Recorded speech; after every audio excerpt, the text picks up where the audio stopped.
What's up, everybody? This is Sources from the Sofa. We're recording Monday night, 8:40, just not too long after the Texans-Steelers game. Texans dominating win 30-6 with some weird plays sprinkled throughout. There was lots of turnovers, missed opportunities on the Steelers side. It was tight in the first half. We had Rodgers just looked like he was stuck in the pocket at times, getting hit. A couple forced fumbles. No one jumping on the ball.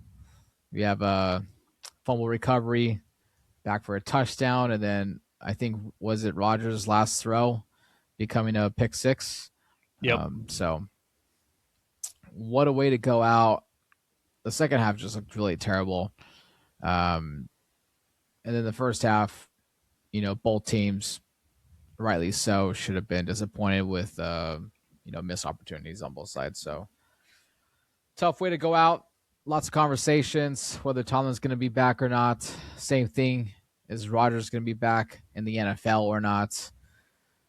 Texans defense, one of the highest penalized defenses in the league, but they get in your face and they kind of do or die by it. And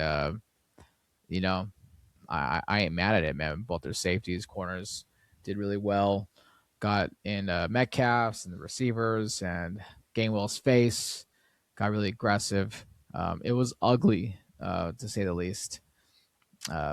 We'll go back and recap that, but quick reactions for this one before we reverse back all the way to the Saturday morning games.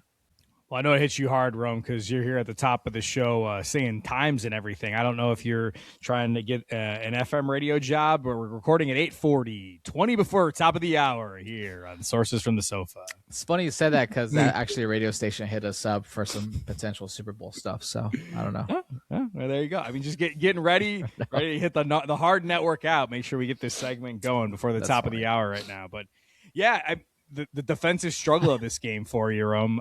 We talked about it in the preview. How long you give you credit before the Texans really went on this run, this Super Bowl caliber defense, and this game was every bit of a defensive struggle you expect from historical Steelers football. Didn't see that throughout the entire year with the Steelers defense, but definitely where the Texans were at. I didn't think it would get this out of hand at the end like it did for Rodgers and the team, but just couldn't get anything going offensively against a really good, front four and front seven of the Texans. A tough way for Rodgers to go out. You hate that pick six, chasing for it, don't get the guy. Just the worst way probably. But I mean, Hall of Fame career regardless. It seemed like this was it. Hall of Fame career, like him not being able to move around the pocket, I thought he might just bring out like a little more juice for this little playoff run, but him falling over his own guys, the pocket collapsing, having some weird throws, it just looked like he has nothing left of the tank. Like that was it. Yeah, it wasn't. And the Texans defense makes the most athletic of quarterbacks throughout this season not look as good either. When you Will Anderson and Hunter up front, and there's just a lot of different things they're working with. And the Steelers kind of barely getting in the playoffs to a degree, kind of slumping down that stretch. We're able to, we're talking that showdown with the Ravens. And yeah, you don't know Tomlin's future, like you said. Texans dangerous here moving on. And we'll get, a little more into the preview thing. I just don't think CJ Stroud, as much as he was applauded during that rookie season, didn't have the great sophomore season. Pretty solid this year. He did okay today. He was okay, but that was my biggest thing coming out of it. And I'll say the same thing when we get into the Chargers thing. Once you get beyond that first read, Stroud doesn't know where to go with the ball a lot of times. And I don't know what the progression or check down, like that's just watching these games, this one particularly where he's at. And that really hurt Herbert yesterday as far as how long he was taking to get rid of the ball. And Stroud, I'm seeing the same thing. So if you're going to ask them to start scoring some points and you get against a good, front four, front seven, they start bringing in blitzes. Is that time for Stroud going to be there in future opponents? Because, the Steelers defense, I mean, Rome, you watched this team closer than any of us on here. They weren't great. This is like one of the worst Steelers defenses in a long time throughout the season, and what they were able to kind of contain. I know it's playoffs, we're going another level here, but I mean, you figure Stroud was able to get a little more. Yeah, they had moments, but altogether in totality 26th or 27th ranked defense in the NFL. That's not great, but they had like a lot of star players. They had a lot of injuries. At times they looked really good. I disagree though. They did not. I don't think they stumbled into the playoffs. They won 4 of their last 5 games. Had some pretty big wins. This was not it, man. This was not it. 7 straight losses for Tomlin. Has not won since what it was like the 2015 AFC Championship, probably. I don't know. It's just. I was talking to some people yesterday. I was at my friend Will and Bonnie's house. I haven't been there in a while. We were watching the Niner game. We'll talk more about that later on, but they're like, are you guys willing to have Tomlin walk away? I'm like, dude, we're all tired of just losing in the playoffs and not even being competitive. I think this is like the 4th or 5th straight game. I think we've been like our ass kicked. I think it started actually with like the Browns kicking our ass. Was that the Johnny Manziel or was that like the? No, it wasn't Manziel. That was Baker, right? Baker. That was a COVID. Baker's that was a COVID like year. rookie year when like they snuck in the playoffs and we had a really loaded team and they just worked us, man. Like ever since then, it's just been really disappointing. So Yeah, I don't know. I'm a little lost of words. The Steelers, they got to go out. They got to get a quarterback. The problem is when you're in the playoffs all the time, they just have not been able to get the quarterback. Ever since Roethlisberger got hurt, his elbow. Remember, he missed like that season. Came back, never was the same. Didn't have the zip. His mobility was gone. Kenny Pickett. Rodgers. I mean, Kenny Pickett's just been a guy. The 5 years he's been in the league, just been running for his life as well. I mean, there's a guy in Green Bay named Malik Willis, which I think would be perfect for the Steelers for what they need. A guy that can move around, throw the ball deep. They got to get some more playmakers. I mean, I like their tight end room. I like DK. Maybe get another slot wide receiver, build upon that. Their O-line's not bad. They didn't look good against the Texans, but the Texans make a lot of O-lines look bad, so that's nothing to be ashamed about. I mean, Rodgers, if you mentioned if Rodgers could have moved a little bit, he could have avoided probably 2 or 3 of those sacks and a couple of those fumbles. But this is what Houston gets. They're mean, they're physical, they're tough, they don't care. They challenge you at every level of the field. They're deep at every level of the field. I mean, their front four is good. Their linebackers are good. Their secondary is really good. They basically play a 4-2-5. They play the same defense. They dare you to run because they can stop you with their front four.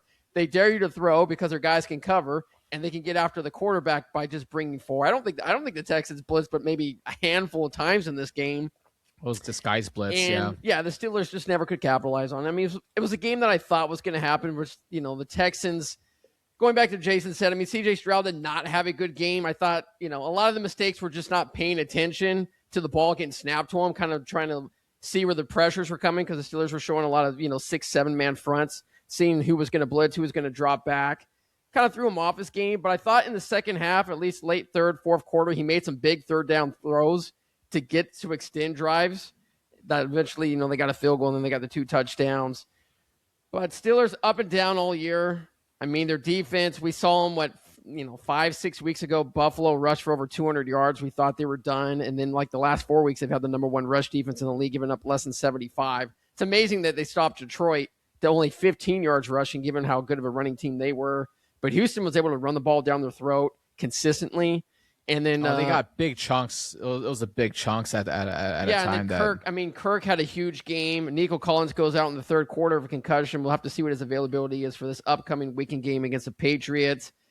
But, I mean, the Texans is the reason why I took them once these playoffs started to get to the Super Bowl. I believe in this defense. I think so do I. I just can't go against my team. I like CJ Stroud. I mean, he throws the ball easy. I mean, everything in the pocket for him's easy. It's just sometimes he's a bit off. And he was off today, but I'm still a big believer in what he can do. And I'm a big believer in what the Texans can do going forward as they're a 3-point dog already against the Patriots. So I would already jump on the Texans +3 because I think that line will go down. I was pretty pumped up before this game started. I was feeling the vibes. I loved like the intro by ESPN. But then once most of the guys picked the Steelers, I'm like, I'm not feeling good anymore. Ryan Clark, Stephen A., Aaron's doppelganger. It's just I can't remember his name. Hasselbeck? No, but it doesn't really matter. No. All right. Unless you guys have any more comments about this game, I really don't know what else to say. I think they did nothing really changed with the projected schedule. It's just the times. I didn't get a chance to take a look at it. So Texans move on to play who? Texans will play the Patriots. That'll be the Sunday early game, noon Eastern or noon Pacific. Noon Standard Time, our time. Yeah, so it'll be noon our time, and then Bears Rams will be the Sunday nightish game on NBC. Yeah, was it a 3:30 kickoff or something? 4? Yeah, it sucks, dude. I really wish they put the Niners on Sunday instead. I have a lot of gripes about the way the playoff schedule is. It's really not fair. It's really stupid. But all right, well, let's go back then. Let's go back to Saturday, because that's where it all started. Rams and Panthers. Such a good game. Every game was great until last night's game. Chargers Pats. It was ugly. It was unbearable. Drake May that was like his worst game of the year. And granted, this is only the second team that they play with a winning record, I think, all year round, besides the Bills. So, you kind of expect a little adjustment there. But Pats took care of business. But going back, though, besides that, though, this was like shaping up to be like one of the best wildcard weekends in a long time. Panthers showed up. They had a chance to win it going down the field as time was expiring. Just didn't have enough in the tank. But, man, they had it there. They could have taken away. Rams really lucky to escape that. And, they just don't look that good to me right now. And then we'll talk about the next game afterwards. Packers and the Bears. Packers kicking themselves in their own ass and losing that fucking game. Sometimes really it's better to be lucky. lucky. Sometimes it's better to be lucky than good, Rome. Sometimes lucky to be than good. Of course, yeah, I know. And oh my god, that game really pissed me off, dude. We'll go back to it, but let's start with the Rams Panthers. I had no qualms of like who would win. I was kind of quietly rooting for the Panthers though for an upset, and they got hella close. It was not a good game. The Panthers some places looked great, some places looked ugly. It was basically like what you saw, Aaron, that one day, and you're like, how are you rooting for this team? I've been telling you, I'm not the only one that's seen this stuff. So I mean, the film does not lie. That's all I will say. The film does not lie.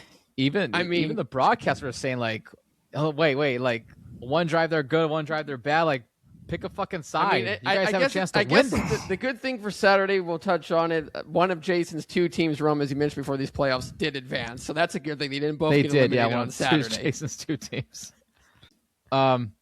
Yeah. So thoughts on that game first. To start the game, Rams were up 14-0 to start that game, and you figure it's going to be a blowout. They're marching down the field. Panthers couldn't do anything offensively that first quarter. I was like, okay, this is going to be the blowout. Potentially thought it was. The Rams kind of learned the lesson from the first matchup. They're a 10-point favorite on the road. Were they up 14?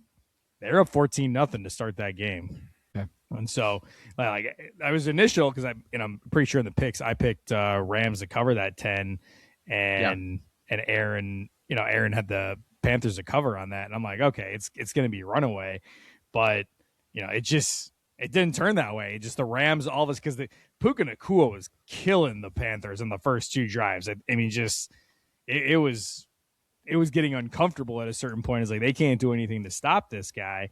And then I don't know what turned around there in that second quarter, because all of a sudden you were going in a half at 17-14, and okay, this is way tighter than we're thinking it should be. And you're right. It was every other drive or what it would have been. They couldn't get the run game going at all. Like Rico Dowdle, 5 carries for 9 yards, non-existent. Chuba Hubbard basically reclaimed the starting job here down the stretch, but he couldn't get anything going. And so Bryce Young, 50%, a little above 50% completion, but finding the right guys at the right time. Like Jalen Coker had himself a game, 134 yards, and that was really kind of that second half or second quarter to second half coming alive. And it was kind of just these things. Are the Rams going to let this thing slip away? Because they're obviously the more talented team. Offensively, I know, talking to some people during the game, like the passing was working and they kept going back to trying to get, Kyron Williams and Blake Corum some carries to be able to effectively invest in the running game for the play action to go. But it just felt like the run game was never taken off for them either. But then they just lost the rhythm in the passing game on some of that. And then the Stafford kind of mistakes that you didn't see from the MVP there, and that was keeping the Panthers in the game and then potentially winning it. So the Rams, Aaron, Rome, you said you're not believing them. I mean, are they still the betting favorite to win the Super Bowl? I don't know if they are. But this is a team where they almost played down to an inferior opponent at this point. They should be blowing out the Panthers both of these meetings, and it just looks like, hey, all of a sudden they just lose it mid game and not really understand why. Rams are an interesting team. I mean, we went into this game, like you mentioned, Rome, talking about, hey, Carolina, they don't belong, whatnot, but they just beaten the Rams, 6 weeks ago? So anytime you beat a team and they're coming back to your house again, you're going to be confident. So I was really confident in Carolina pinning up a good game. I said they have a shot at upsetting the Rams. I mean, the Rams defensively these last 6 weeks have been in the bottom. They're giving up a ton of yards, ton of points. And Bryce Young, when the games are on the line in the big games, he's actually played pretty well. And against, some mediocre teams, he's not. And going back, I mean, I think when the Rams got up to such a big lead, maybe Stafford got hurt or not, whatever, this throwing finger on his index hand, throwing the ball, when he got banged up a little bit. I guess x-rays came back negative. But I thought where the Rams messed up, and we'll touch on it, a lot of coaches just doing stupid decisions going for it on fourth down instead of taking easy points. I mean, McVay could have went up 20-7, goes for it on 4th and 3, no reason. They get stopped. Carolina goes down and gets a touchdown and make it 17-14 at the half. Completely swung the momentum. There was another game, we'll get into that on Sunday, where kind of the same happened, swung the momentum. Yep. But, sometimes in the playoffs, man, early game, just take points.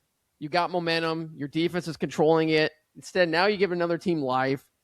Carolina's crowd was fired up the whole time. The Rams could never really build upon that 14-0 lead. Carolina kept it close. And, look at Bryce Young, made some big-time throws down there in the red zone, goal line to goal. Kept them in the game. Carolina just didn't have enough time. The Rams, they missed some big plays too. Devontae Adams missed some passes. Puka Nacua, as Jason said, was kicking ass. I mean, he dropped a touchdown, I think, late in the first half. That would have at least set him up for points, where it hit him basically in the hands and helmet, face mask there. Rams are a dangerous team because, look, they can score of anybody. Defensively, they can get after you. They can get turnovers and whatnot. But it's an interesting matchup they got coming up here with the Bears. And it's going to be a good game because you got two teams right now that are scoring points at a high rate. And defensively, both teams are giving up points at a high rate. It could be another shootout at Soldier Field. We'll have to see what the weather looks like, though. Well, this game kind of set the tone, too, because they had a couple lead changes in the fourth quarter. I think the Panthers up at least once or twice. And if I'm not mistaken, Bryce Young got them ahead with 2 minutes to go. But that's way too much time for this Rams offense. And then the Rams scored, I think, 30-something seconds left. And then I didn't like the play calling on the last drive for the Panthers. I think the play calling was really sketchy in the second half of the season for this Panthers team because they had two good running backs. And they kind of went away with that. And same thing in this game, too. So it was exciting, though. It set the tone for the whole weekend. After this game, though, I'm like, oh, shit, this is going to be fun. So we got that in the books.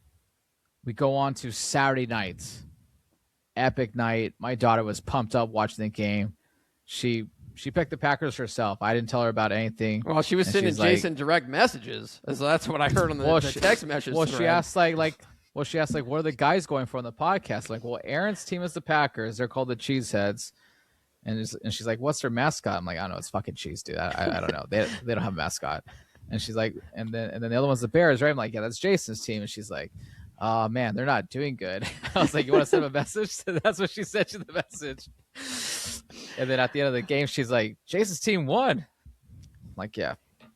So we had a good time. But what a fucking game, though, because that Packers-Bears team, the Pack looked like they dominated 3 quarters going to the beginning half of the fourth quarter. LaFleur, lights out, great play calling, and then they just let off the fucking gas. It was unbelievable. And this Bears team, man, I don't know what that is. maybe it is the Pope coming from Chicago. Maybe it is, because they've now have 7 come from behind victories this year, most in Bears franchise history, I believe, and that pass, I think it was Caleb Williams rolling left, Ridiculous, and just jumping off his back foot Michael across Jordan the body, fall-away jump shot in Game 6 of a finals all the way to Roma shot, Dunze, in between 3 was it 2 or 3 defenders? It didn't really matter. It was just such a beautiful throw and catch, like on the money, and that's what did it, because they had no business winning that game, and that's like one of the best throws I've seen in the playoffs in a long time, and I just don't know what to think of Caleb Williams still, because like he's been pulling some things out of his ass late in the game all year long, and there's something there. There's something there, but Bears move on, and what's up with the beef with LaFleur and Johnson? Anyways, like Johnson's like saying F the Packers, post game, does like a shitty handshake. Like I still don't know what's happening there. I don't think there is really any like beef per se. I think this is all just Ben Johnson, and he said it in his press conference today. Like, this is a rivalry, and this is a rivalry game, and we don't have to, be all lovey-dovey with everybody out of it. No pun intended. This is the oldest rivalry in professional football. I just got that. Yeah, I know, but it's the oldest rivalry in professional football, and there was a time, and you think of like NBA rivalries of our youth and different things, like the teams. I mean, there's a great documentary. I'm scrolling to another sport, but you think of Rome, you're a Red Wings fan, the Red Wings Avalanche from like the 90s. Like these guys were literally trying to kill each other on the ice when it came to that rivalry, and how historic, some of those matchups in the playoffs turned to be. And, the Bears have been, the punching bag to the Packers for, the past decade plus. Like there was a stat going on that Jay Cutler, Mitch Trubisky, and Justin Fields, all of them had a combined 3 wins against the Packers during however many years that is to those 3 starting quarterbacks. Caleb already has 3 wins against the Packers in 2 years. And so now you're getting into, hey, 2 young head coaches that I presume LaFleur is still going to have a job in this. We'll get into that more later. But 2 young head coaches, good offensive minds, 2 great teams, 2 historic organizations, 2 good quarterbacks. I mean, Love was fantastic. 4 touchdowns, no interceptions. He was great in the game. So, there's some hostility, and I think Ben Johnson's taking the opportunity. Like there's one thing about Chicago, and it's this rivalry with Green Bay. And it's like, hey, F these guys. I don't like them, and they shouldn't like us, and this is what's going to be. And there's some talking back and forth, and I think it's a level of stakes that was in that game that hadn't been seen in forever. You had Al Michaels talking, that's the loudest he ever heard or felt that stadium towards the end, and there's a buzz and energy around this team just to get up. And yeah, I don't know if there's that actual personal beef. Allegedly these guys don't really even know each other, but Ben Johnson's that kind of psycho, man. He's got something in his mind that just, it doesn't matter. I'm going to make this into something, because I'm not supposed to like these guys. Yeah, it was weird. One thing about the Packers, man, I Love had a great game, but I didn't like how there was a few opportunities to kind of run the clock a little bit, get the run game going on the second half, and it just left too much time and that door open for the Bears to come back. 25 points in the fourth quarter, man. 25 fucking points in the fourth quarter. That's ridiculous. It was crazy. I at halftime. How'd you feel, Jaeson? Oh, I thought it was over. I'm not going to lie. I've been a Bears fan for 40 years, man. I was like, we lose that game 10 times out of 10. It's a blowout. It's over in half. I'm at a pretty much a Bears bar watching this game with a bunch of my friends. I got a couple of Packer friends. I got a friend who's a Rams fan who already won. And he asked me at halftime, Rome, about the text with your daughter at that time, just asking me, like, when can I start talking mess to you right now? Because they knew just the anger and everything just draining in my face in that moment. And I thought it was over. I didn't see it as much as Caleb Williams and Ben Johnson and this Bears team have taught me throughout this entire season. Is like, we will make it a game in the fourth quarter and have that ability to come back. It was just like, man, I didn't have faith that the defense was going to stop enough. And then at the same time, I was like, man, we're going for it on fourth down on our own 32-yard line, and don't convert it, because like you felt at that moment Ben Johnson didn't think that the Bears defense was going to be able to stop Jordan Love on this. So, man, it wasn't feeling good in the halftime. I mean, even in the third quarter, they got a field goal. Okay, it's a 2-possession game now. That they had the stops, but then you get the interception, which is basically kind of like a punt. We didn't get anything out of that. And then you're down 2 possessions going in the fourth quarter. You get another field goal. Okay, we're feeling something.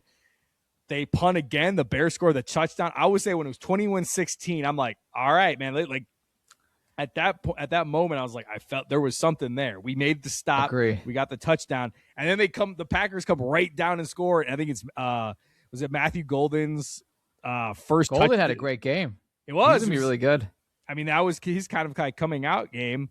That was his best game as a pro. First touchdown, and I'm like, man, this ain't it. And then the Bears go 10 plays, 76 yards, and just answer right back, get the 2-point conversion. It was just things were just working, and that shouldn't. And that fourth down play, you said, I mean, it's going to live in Caleb Williams lore and Bears lore. The game was over if he doesn't convert that. And the level of difficulty in that throw, like, I don't know how many guys in the league can make that throw, but it's maybe 2 or 3. Not many. There was a few things. Once Love and Golden got that touch in the fourth quarter, I'm like, all right, cool. 11 points. This thing's comfortable. 6 minutes to go. Like, no way Bears score that fast. They did within a couple minutes. And I'm like, oh shit, they got that 2-point conversion. The kicking though, man, with the Packers, it was that 52-yarder to end the second quarter. He makes it, but there's a timeout called. He misses the second attempt, shanks it left. Yep. And then he had another missed field goal in the fourth quarter. I think it was after that Williams touchdown, right? And it was like another 40-yarder. These are all kicks that he makes in the regular season, and he misses that extra point on that Love touchdown as well. It could have been 28-16, right? Yeah, 7 points gone. Really, I don't really count the 50-yarder because, that's like a, 50-50 shot, but 4 points gone right there. I heard a lot of Packers fans pissed off at McManus on X and everywhere else. I believe it. I last time the Bears were as relevant, or I was, as close to this excited was, the Trubisky Matt Nagy double game. And as a Bears fan that season, I said all season it was gonna the season's gonna end because of Cody Parkey, and it did. And so I could probably feel for Packers fans that is because Aaron, I don't know, you're the resident Packers fan of the show.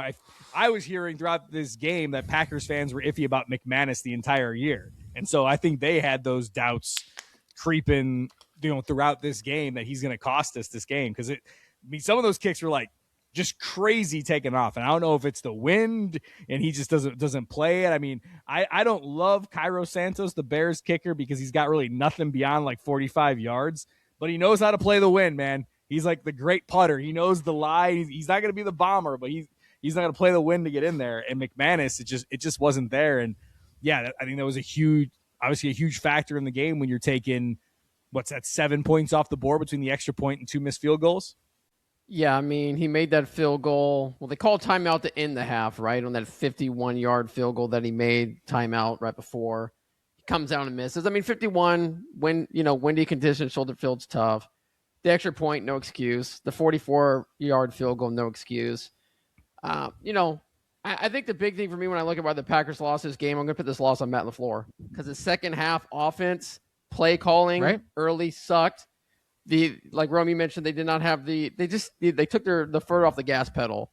No sense of urgency, lackadaisical, 3-and-out, 3-and-out, 3-and-out. And the defense kept holding these guys. I mean, they went into the fourth quarter, what was it, 21-6? I think, 10 minutes ago in the fourth quarter was a 21-9 game. Yep. And, I mean, Jordan Love, I mean, I think there was a play there mid-third quarter, late third quarter. I think it was about at midfield, 3rd and 2. I think Jordan Love could have easily ran for a first down. Instead, he throws the ball 5 feet over Golden's head. Yeah. And it's just what are we doing right now? I mean, you got to punt in that situation. No reason in going for it. I mean, I don't know if you guys touched on it. I mean, look at Ben Johnson called a great game in the second half, but he did a terrible job managing that game. I mean, ridiculousness going for it on 4th down as many times as he did. I mean, he's lucky at the end of the game that he can say fuck the Packers, because the team of Chicago would have been saying fucking punt it on 4th down, a la Dan Campbell. So maybe something's in the water there in Detroit, because he brought a lot of that juice with him over, biting kneecaps, because that's what he seems like he's been doing in the locker room now. Yeah. So, I mean, they were fortunate. I mean, Caleb Williams bailed them out. Rome, if you talked about that fall away pass to Rome, I mean, it was a great play. Dude, it was amazing. Lie.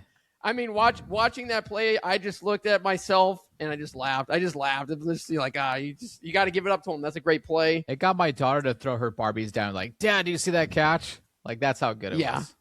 And you go back and you look at that game in the fourth quarter, and you go like, man, what are the Packers missing? Go right, that's Micah Parsons, right? That's why you got him for games like this when you have a double-digit fourth quarter lead to get after the quarterback, so you can make Caleb, throw passes like that, or maybe somebody doesn't even get that pass over you, right? Maybe you get a sack, maybe you get him off another step or two over, so that ball goes out of bounds.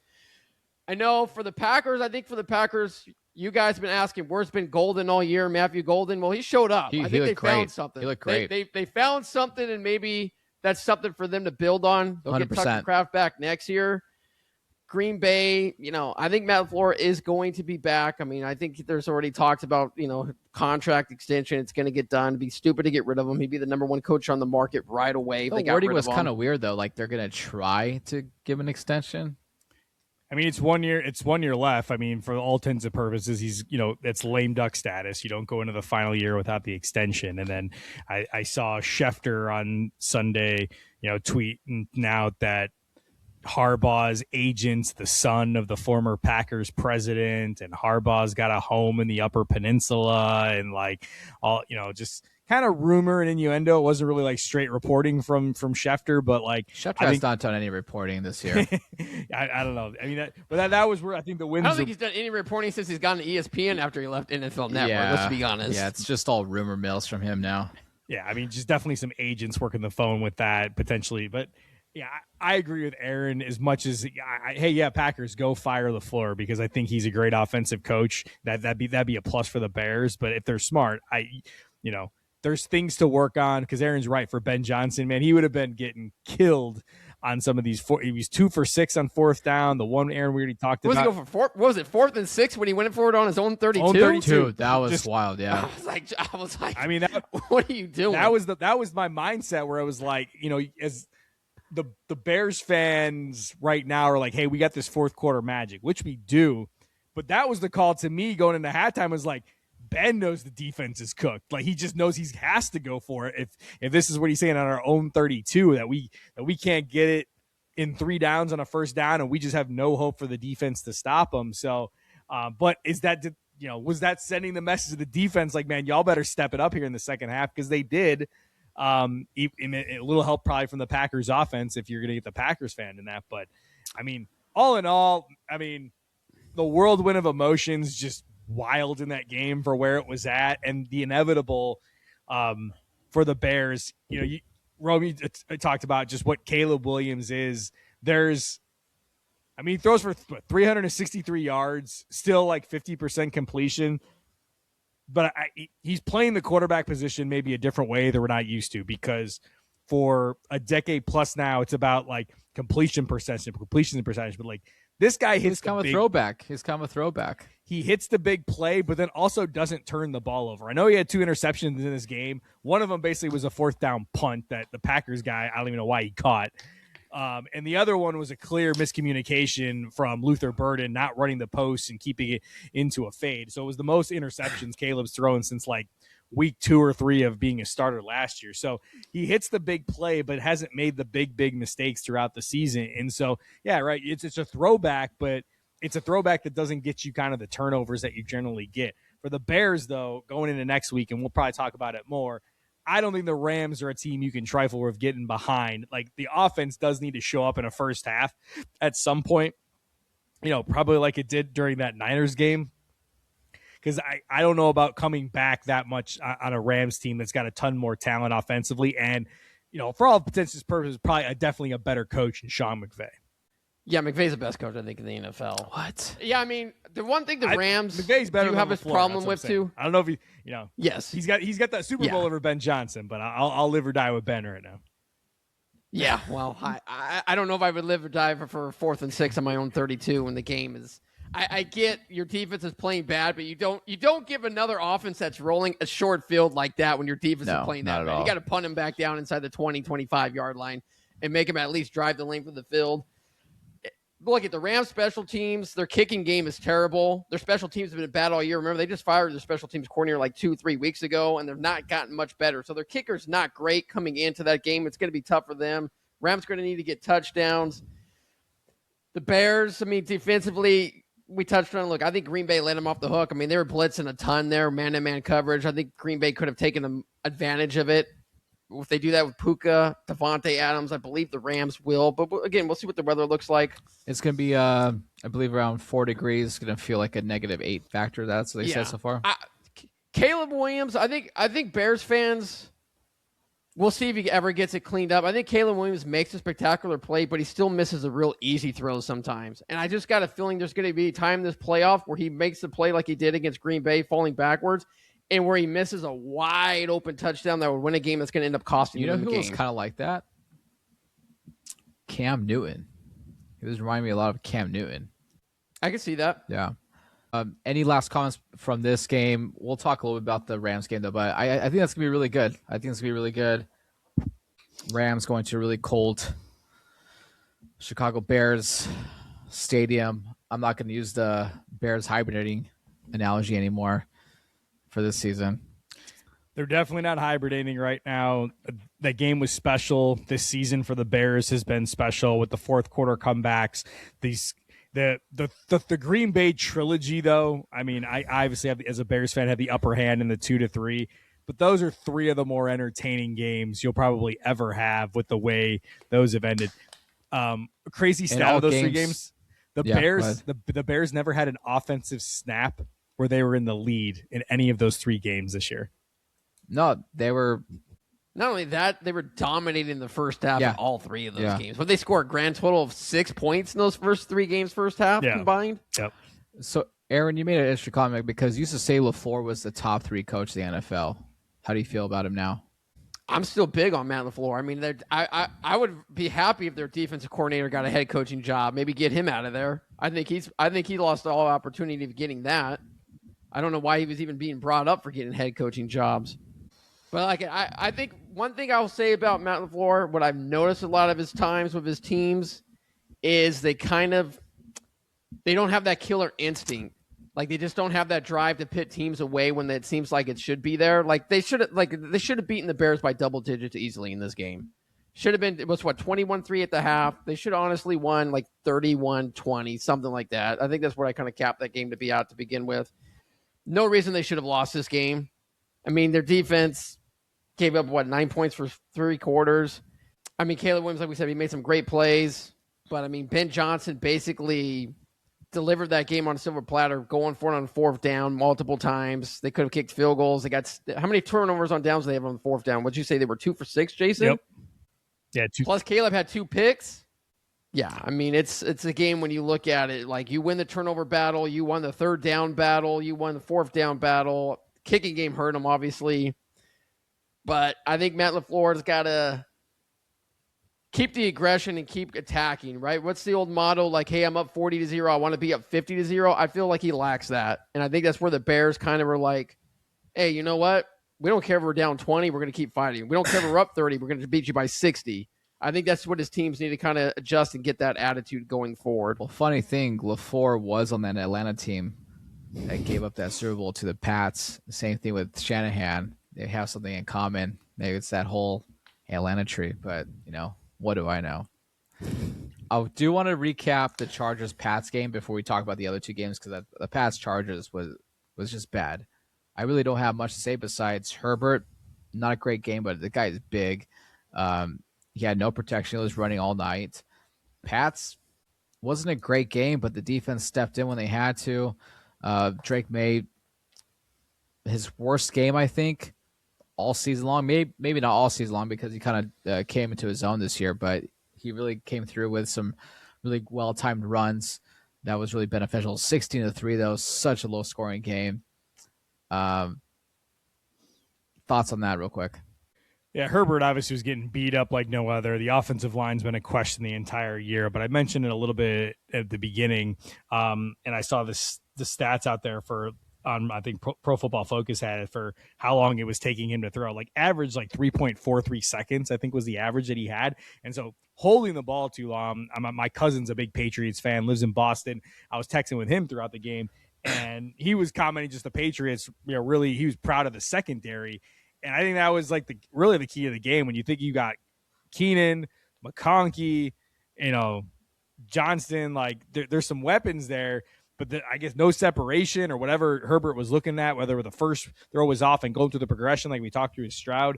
I mean, knowing the offensive line isn't there, what was going to be that to get some quick passes and get that going? It just didn't seem like the Chargers had any rhythm offensively, and it's just Herbert trying to just survive out there holding the ball, and man, he was taking some shots. He got beat up. Even Drake Maye got beat up. I mean, give the Chargers defense credit for even keeping this a game. Dude, 16 points. That's really great. I mean, I know this was one of our bigger plays on the under in this game, 46. It was a large play for us here. We talked about that. But, I mean, Chargers, Jaeson touched on it going in the preview of that game, that offensive line. He asked, hey, how do they score points? I mean, the Chargers, the last 3 games, scored a grand total of 22 points against 3 teams that are now 3 of the 4 finalists in the AFC. So they're not scoring points. I mean, Greg Roman likely going to be dismissed as offensive coordinator. Be interesting to see if Harbaugh goes outside his kind of coaching tree. Brian Dable, are you interested? Come on down. The Chargers could use you. Huh. But Chargers, they should get their offensive lineman back next year. I think they're going to draft an interior offensive lineman as well, either a guard or center, to kind of beef that up. Defensively, we'll see what happens with Jesse Minter, whether or not he gets a head coaching gig. I think he should. He might not get one this cycle, but he's one of the better minds out there. Drake Maye is a really good quarterback, and they did a really good job against him. And if you're the Chargers, Jaeson, what do you say, 3.4 seconds to throw the ball? I mean, the NFL average is like, 2.5 typically. So, I mean, that's a long time. Well, he was always on the run. I think he led the team in rushing as well. Yeah, I mean, once you start getting hit, you start, whether or not he wasn't going through his progression. I mean, once you start getting hit, you're immediately look to run and get out of the pocket, right? It's just a common thing. Like, I'm not going to sit here and get hit all the time. I mean, basically, I think the Patriots' second half, it looked like they were blitzing over 50% of the time, and they were getting through. I mean, Herbert, what do you have, 2 or 3 fumbles? I think they recovered a couple of them, the Chargers, but it was an ugly game for him. It was an ugly game for that offensive line. The skill guys, they have some good guys in Gadsden, Allen, McConkey, Johnson, Harris. They got players there. The rookie Hampton was out with the injury, the ankle. He only played, 1 or 2 snaps.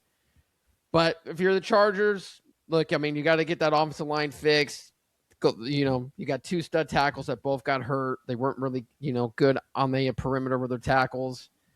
Defensively, they're one of the cheaper defenses in the league, so that unit's still pretty good, depending on what happens with Jesse Minter, whether or not he gets a coaching gig. Yeah. But the hardball process, I mean, for me, and if you're a Chargers fan, you never expected to win in the first couple years. If you look at what Harbaugh does, I mean, I know the Niners got up to the Super Bowl pretty quick, but if you look at his other coaching destinations, they win, but they don't necessarily get to like championship level till around year 4, 5, and 6. So I think the Chargers still have some work to do.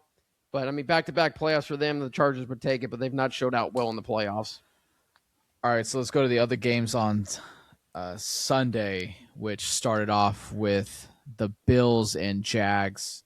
Phenomenal game on this one. Jags had a chance to come back for a game-winning drive themselves. Ball got tipped, interception, sealed the deal. Josh Allen, phenomenal game all around. 2 rushing touchdowns. Cook got some yards as well. Even who's our guy, man, actually came in. You've been vouching for him.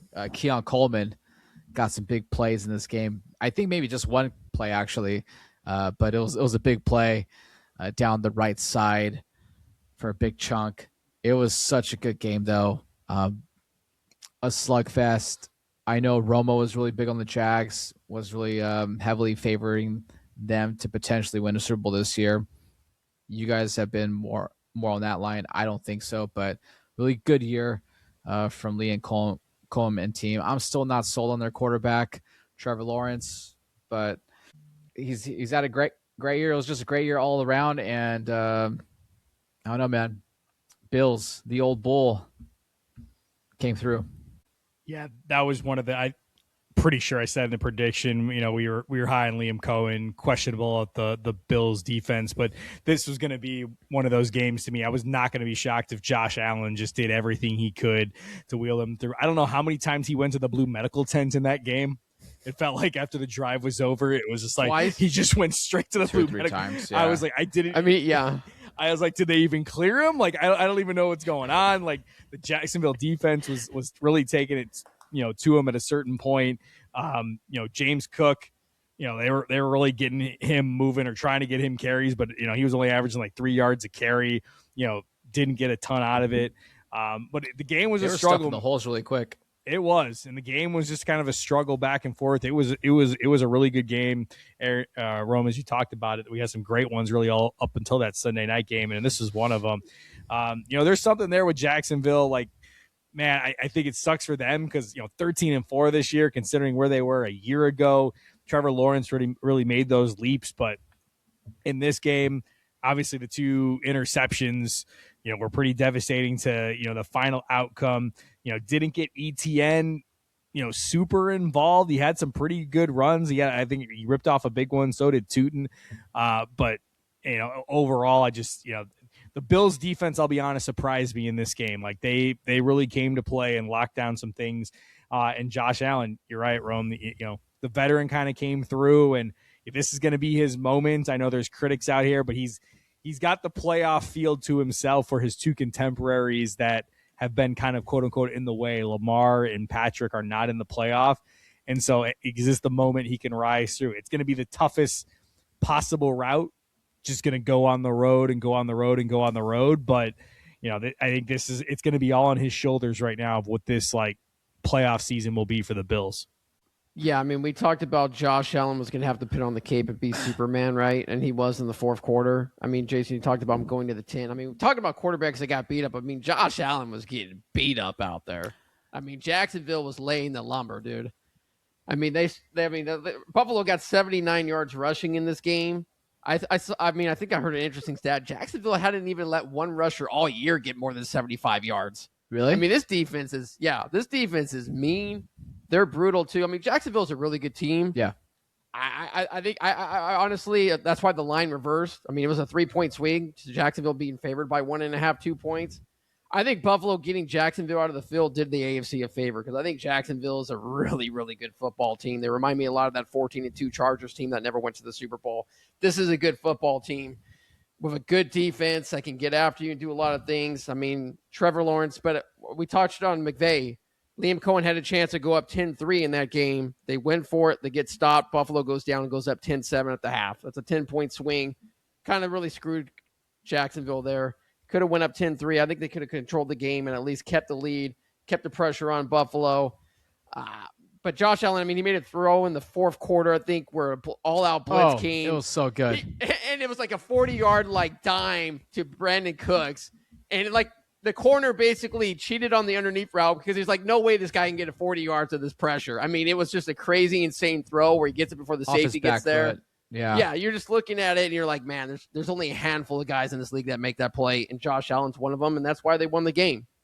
Yeah, crazy. No, you would if you didn't see that Caleb Williams throw, you would have thought this one the next day was like an insane throw. Yeah, it's kind of, I think it overshadows it because I haven't seen the replays of that on like the social medias as much as the Caleb throw, but this one was really good too. It was really awesome. I'm just trying to blank though because it was pretty tight. Josh Allen and their tush push, they had like a big gain I think at the end that brought him down to the 1. It was a tush push that almost went like 15 yards for a touchdown. Yeah, it was pretty wild. I'm like, what the hell? And then at that point, Jacksonville just let them score. And yeah, they had to, right? It was a great game. Time. Yeah. They had no timeouts. Yeah, I think it was like about a minute left, so they really had no choice. A lot of people were actually making fun of that decision, saying that they should have kneeled it. But I've seen too many games where teams play it safe. They run out the clock, and then they don't score. Like you just.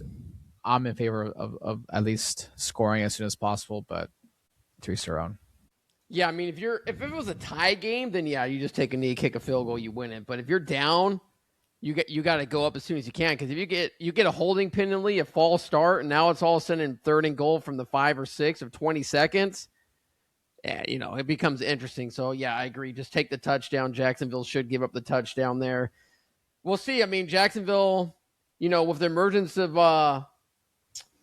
what's the guy? Washington there. And Parker then they Washington. got Jacoby Myers. Yeah.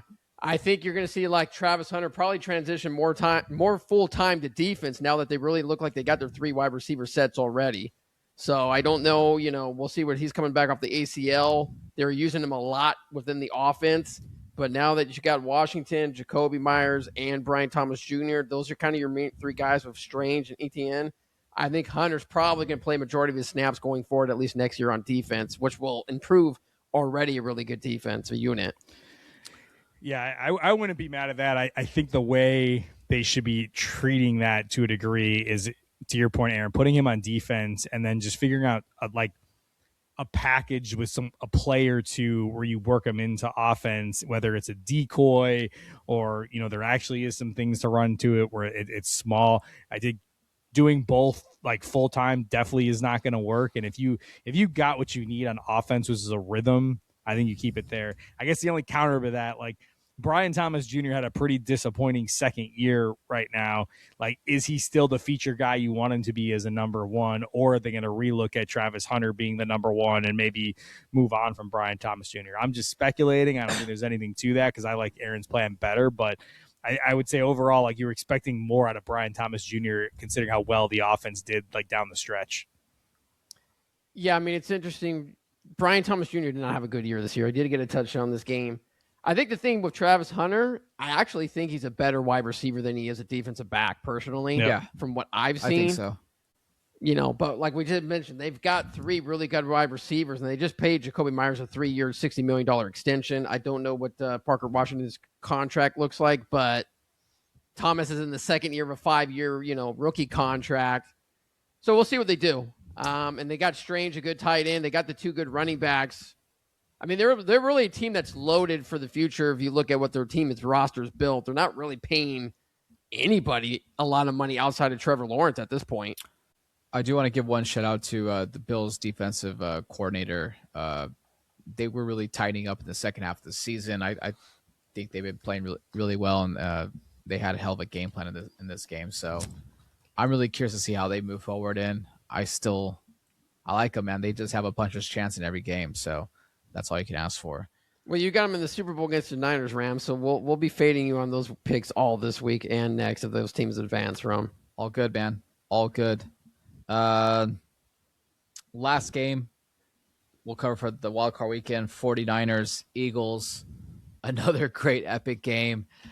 Eagles, I think it was like the most Eagles-like game all season long. They look good one half. They didn't look good the other, especially on offense. The play calling has been so shaky. Their offensive coordinator's house got egged early in the year. People want him fired. Even Hurts was not like really adamant, like giving like a son of endorsements. He's going to be gone. 5th OC in 5 years for Hurts. And they had every opportunity to take this game away too. They're at home. As I was breaking down the game, I like the quarterback, I like the coach, favoring the Niners, but Purdy had 2 like weird interceptions, like what the fuck interceptions. They had no chance of being completed right into the coverage. I believe they had like a fumble recovery as well. Couldn't capitalize. The Niners defense bent, but they did not break. Only allowed a couple field goals. They're down at the half, right, by like 1 point or so. And Purdy, McCaffrey, and what's his face? Like doing like that option play. That wide receiver who I guess was Jennings. Yeah, was like one of the best quarterbacks in high school that no one knew about. Had a great pass, but like that catch was so much better by McCaffrey, like over the shoulder into the end zone. That was so beautiful. I feel bad for Kittle going out. I was watching with a whole bunch of Niner fans and they're like, "Oh, this game's over. I'm like, dude, just fucking relax, all right? Just give next man up." Did you talk with your Niner friends about the electrical power station theory over there? I did. That? Okay. I did. They said they heard about it. I mean, to me, it was gaining more traction over the weekend. Dude, it's valid, man. I think it's 100% valid. Yeah. Yeah, I'm buying it. I'm buying it all. No, great game though. Great game. Shanahan, Saleh, hell of a game plan. Thoughts on that game? Bye Eagles. I hate Eagles fans, so I'm so glad they're out. I mean, I can't say much as a Bears fan watching the offense the first half. They generally had in a bunch of these games. But, man, I just don't know what the Eagles offense ever is. Like, it I don't doesn't. think they know either. Like, you hand it off to Saquon. He makes some plays. The offense in the passing tree just seems very rudimentary when you're watching it, unless I'm missing something. But, like, I just never get like, oh, this should be something dynamic. And it never is.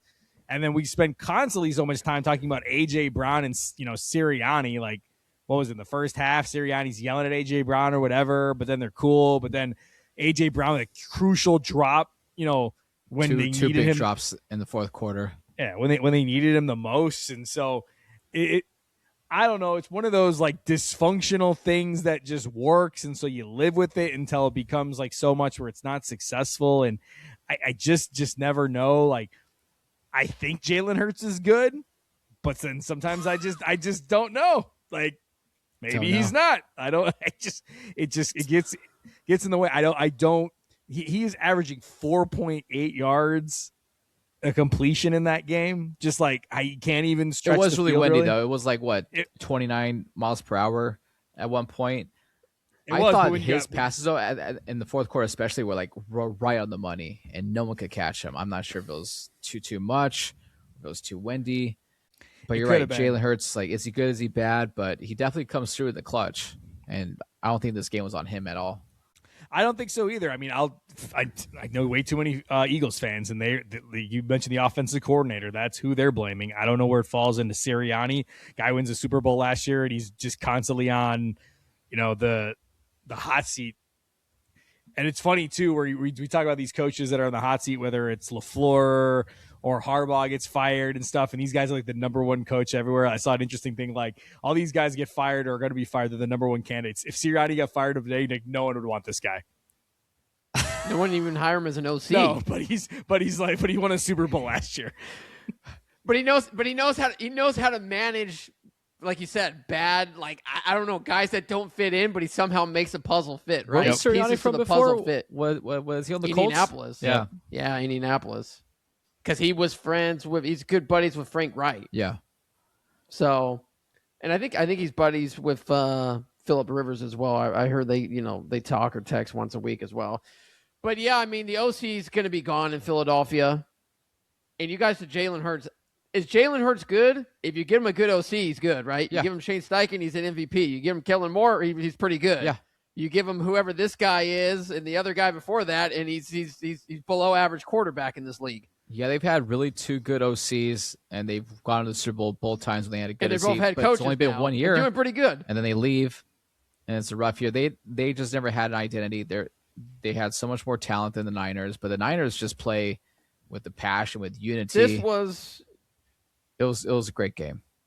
This was the biggest upset of the week. This is the biggest surprise to me because I thought the Niners had no chance going in. Nah. I mean, the spread went from 3.5 to 6. Everybody in the sharps put their Christmas money that they got on this game because Philadelphia. I'm extremely shocked they lost this game. I was the only one.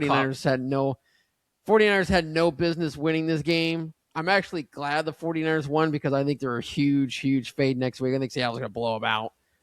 But, I kind of started thinking about it. I mean, there's a lot of candidates for Coach of the Year, but I think Kyle Shanahan is your Coach of the Year. What he's done with this group and the players and everybody that's gotten hurt. I know Ben Johnson, Liam Cohen, Mike Vrabel have had all great years. For the 49ers to go into Philadelphia and beat the Super Bowl champs, that roster, losing Kittle, not having Ricky Pearsall, all these guys, it's a phenomenal job. Because if you would have told me they were going to do it, no way. I thought if there was one out of the two games I liked the most this week was the Patriots and the Eagles to win pretty handily. Patriots did. I'm shocked that the Eagles lost. And if Sirianni hadn't won that Super Bowl, Jason, he'd be out of a job. Let's just put it simply the put. Oh, I agree. I mean, we were talking before he won the Super Bowl last year. They were going to fire him. Yeah. And then we were talking about this year. Yeah. He has like a 4-year extension, so he's not going anywhere. Yeah, I don't. At least not yet. But if they got rid of him, Matt LaFleur would be there. Shane Steichen, who I think they were hoping to get fired. That way they could bring him back as the OC, as I was talking about a few weeks back. Yeah, I don't think Shanahan wins Coach of the Year, but I don't disagree. It's probably Vrabel's, I'm assuming. But yeah, I don't disagree with you, Aaron. I think this is why it's always crazy to me, Rome. I think you say it, like, and I hear it from 49ers fans, like they don't like Shanahan, because whatever his play calling in some of the biggest moments or whatever. But like, man, like, you got a coach that really makes you always competitive. Like, they put, no matter who he's got or whatever, they're going to make the playoffs and do what needs to be done. And you can't, those are those things where, like, I hate the thought of, like, firing coaches like that, or you just want to, like, we talked about a little bit with LaFleur. I mean, you're going through it with Tomlin right now, and I know there's the frustration there, but, like, man, you're just always kind of relevant, where you can look at organizations, the Jets, and, I don't know, we're looking at the Titans, the Raiders. God, how many guys are they paying right now? It's like, when you go around the merry-go-round, like, if you're gonna move on somebody that, like, has a culture, has a system, has a level of coaching that makes you always, like, really good, it's hard. It's tough to, like, see, like, oh, I got to fire that guy because we aren't just the best all the time. Because 32 teams go home unhappy every year, and, like, if you're just striving for always being happy, it just goes downhill. Like, that was one of the things that last year we were talking about Shanahan being on the hot seat for the 49ers. I was like, please, yeah, fire him. I think everyone would want to take him. And what are you going to get better than that? Oh, no. Sometimes it's good, but, if you're never going to the big dance, then what's the point, right? So I totally get why people want to move off. Like Tomlin, I just think it's time. I just think it's time. Tomlin, Tomlin hasn't won Tomlin's lost, 7 straight playoff games, Rome, yep. We said yep. when we started the show. Yep. Shanahan's been to 2 Super Bowls. He's lost against what some people might consider the second best quarterback in the last 20 years behind Brady and Patrick Mahomes, however you want to rate the quarterbacks. Well, they should have won those, and I'm not going to put that. They should have won at least one. Yeah. They could have won one of them. I mean, he got there Jimmy Garoppolo, who's, literally a backup quarterback in this league. He was good. But here's what Jason has always touched on. Everybody that goes in the Shanahan system is good. Like, I mean, honestly, Brock Purdy had a shitty game. I would have thought about maybe even yanking him and bringing Mac Jones in, because Mac Jones throws a better ball. He's got more velocity, and he's better for windy conditions than which it was. But he's not as mobile and can get away from the pass rush like a Brock Purdy can to kind of extend some plays. Look, if Kyle Shanahan got fired today, he'd be the number 1 coach to be hired. The same with Matt LaFleur. All these guys are competent head coaches that sometimes get stuck in their own way. It just happens, ego, whatever it is. We come on the show and we kind of harp on some teams or stuff, and we're kind of look back and go like, oh man, I'm just in my own way on that. But Kyle Shanahan, he has that. What is he 1-37 in fourth quarters when he's behind? Whatever, some kind of crazy stat. It's kind of hard to believe. But then if you look. It changed. Yeah, but then you look at he's got a winning record, and nobody goes like, oh, wait, he's just dominating teams quarters 1 through 3. Nobody ever talks about that in all the games he wins. It's kind of like a weird stat where you're great one way and not another. I mean, like Tomlin. Guy's won 19 straight seasons of winning record. Longest tenure ever in NFL history. And people want him gone. Just give him a quarterback. No, I think it's changed a lot around Shanahan this year. I've kind of admired at the job he's done with the Niners, and I think the sentiment has been the same around the Bay Area as well. They're not really pushing for him, to leave. They definitely want Saleh to stay. They don't want him to leave either, and they're just hoping for a healthier team next year. I don't think Saleh's getting a head coaching job. Well, they're worried. They think he's gone, so I don't think he's gone. I really don't see the right situation for him this year. It's weird because you might have, depending on what happens for the rest of the playoffs, this might be like a weird year where like the jobs aren't great, but then we're going to have like a whole bunch of premium head coaches available to be hired. That's kind of odd. Well, I think that's where like which situations, like the Ravens situation right now, right, is probably the most attractive one. I know we talked about this before. I guess the Giants one is. Kind of, I guess. Like, I like the Giants. I know you guys like it more than me. I like that job for. I like that job for.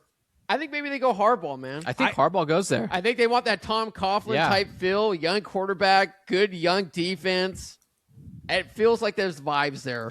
I don't disagree, but I just think overall when you think of these jobs right now, I mean, half of these jobs are crap. Like the Titans job, like I think there's just something about that ownership group and everything. There, they do, but there's fallout from the Vrabel firing and whatever it was from that ownership group. Well, I wouldn't want to work for that ownership at all. That's what they're talking about. That's what you got to sign up for, right? With Cleveland and all these organizations. Cleveland's the same Jets, way. That's not available yet, but that's just.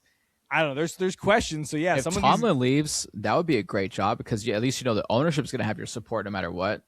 I guess the only question about that Steelers job, I couldn't even tell you who the Steelers general manager on because I don't think he's out there. But they always have. Hey, the Rooneys are great owners. They've had 3 head coaches in 70 years or whatever it is for you guys. But to question some of Tomlin's stuff is like Aaron's right. Who's his quarterback been? What's the roster construction of his team to make them effective? Like he gets you 9 wins and makes you winning, but man, it's a brutal watch of what we've been have to endure offensively. That are they bringing in the right talent for this coach right now? And that that'd be my question. Well, I think the Steelers kind of weird. I know we haven't touched on it. They're the opposite of the league, right? All their money spent on defense. If you look at the league, everybody's really spends money on offense. I mean, the Rams, all their money spent on offense. They just drafted, young talent, first round, second round, third round guys. Rams spent a lot of money on defense too, though. Who? Rams. No, Rams got nobody spending on defense. They got rid of Donald retired, and then they got Ramsey, so they got nothing but young guys. I mean, they've signed some guys to extensions now, but the Steelers spent all their money on defense. It's not been very good. It's an aging defense, and we talked on it. Who's been their quarterback? I mean, when Roethlisberger was in his prime, they were really good. And then he got hurt and he got washed up, and they haven't had anybody since. I mean, you've had Mason Rudolph, Rodgers, Kenny Pickett. I mean, these guys are emergency third-string quarterbacks for the most part. So I think they can go out there. Look, Malik Willis is going to be on the market. You can probably get him for $25, $30 million a year. I don't think he's going to be able to command much more than that.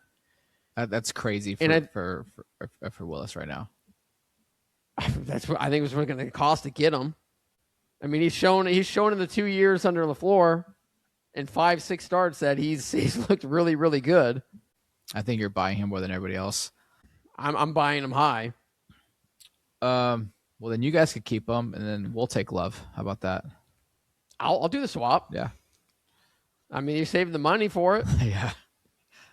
All right, so we got divisional round next week, Saturday and Sunday, 2 games apiece. Winners move on to the conference championship. I already kind of know which way you guys are going. You guys are always going by the favorites. Jason's going for his team. Well, there's a lot of dogs this week, Rome. I like dogs this week. Yeah, Aaron and I were talking about this before. I mean, the Bears were big dogs early, and that line's coming down a little bit right now, and I think it comes down even more with this weather report in Chicago. Yeah, I mean, open 4.5 down to 3.5. Broncos were 1.5 point dog. That's now a pick 'em, and then the Texans +3. I like that, and not the favorite I like this week is Seattle. I think they put a pounding on the Niners. I'll take the Niners with the points. I think what you saw what the Texans did to the Steelers, similar game, where the 49ers get done to them. I like the Texans against the Pats. I do too. I like the Bills over the Broncos. I like the Broncos to end the Bills. No way. They haven't been that great at home either.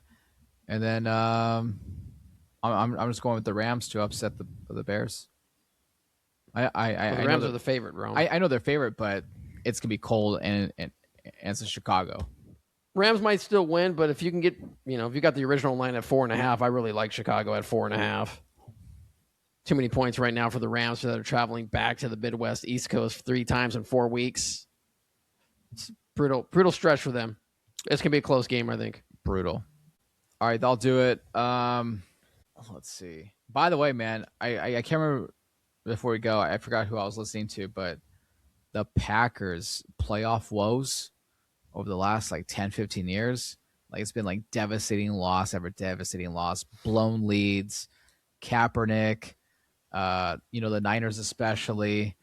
I think Rodgers has lost his last 6 playoff games as well. So he's on a losing streak on the way out. Just brutal over the last 15 years. All right, we'll switch gears and talk a little college football.